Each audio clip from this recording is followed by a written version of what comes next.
It is pretty common that adult entertainment uses this tag as a way to write offensive or rude content, which is necessary to push the boundaries of the media, but we also need shows that improve the complex aspect of it.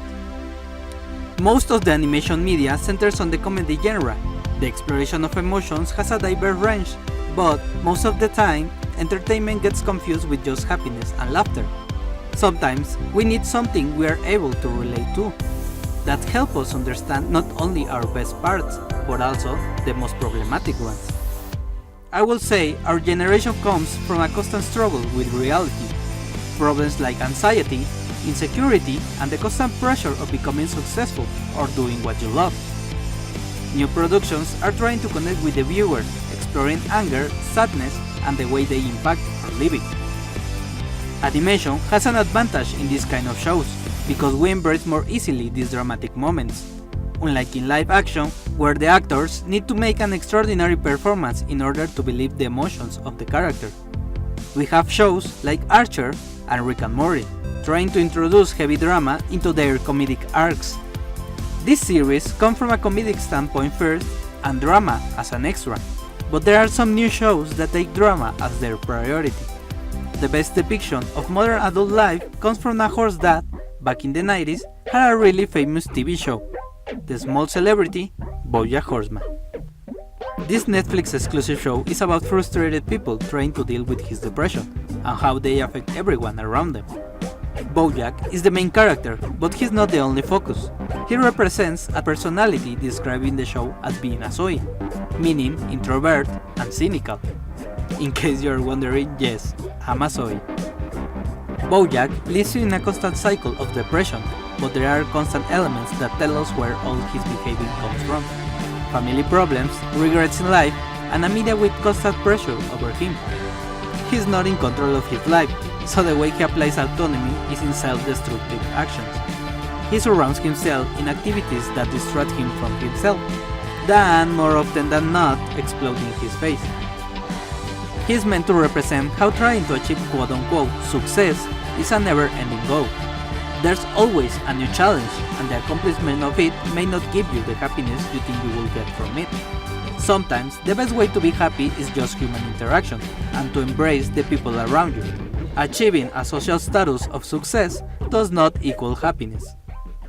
Diane is another example, a character that goes more and more cynical as the show goes on. Some of the main themes of the last decade are the figure of social justice warriors, and she represents this aspect in later seasons. Whenever something may be offensive, she will express her disagreement and frustration about the injustice in the world. But when she has the chance to actually improve her actions, she has a hard time compromising. She represents how most of us actually care for the problems of the world. But sometimes we need to learn to discern the difference between true altruism and personal discomfort. And there's nothing wrong with either position, but it will be more beneficial for us and the message if we don't surround ourselves in a greater good cave. Princess Caroline is another example, as she advocates her entire life to her work, to always end up as depressed and unfulfilled as before. She's one of the best at her job, but she's not happy with it. Just because you are good at something, it doesn't mean you need to make your life revolve around it. All this sounds like a show with zero to no enjoyable factor, but far from it, because anyone that has suffered some of these problems can relate too. Also, the comedy is really cynical, to the point that you are always in the line between laughing and crying.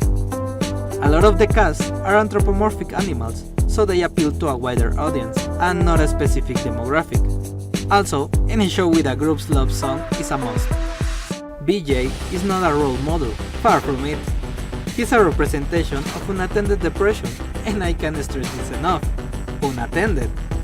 I don't mean therapy, which I think everyone should go, but sometimes, talk to our friends or just giving us a break can make a difference.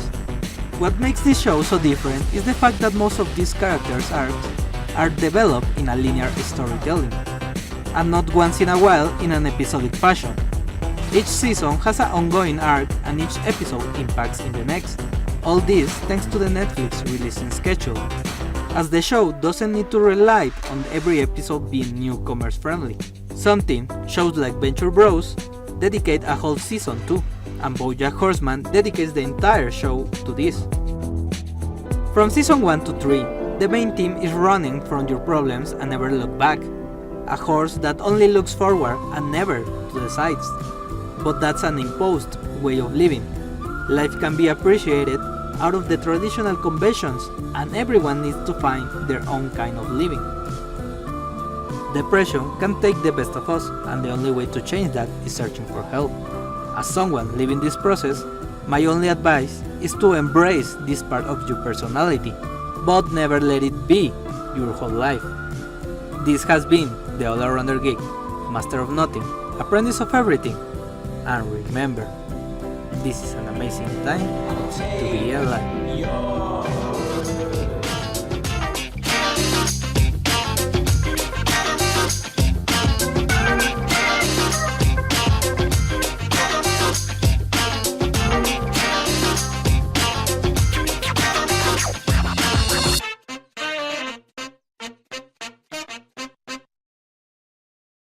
Sorry, stop listening.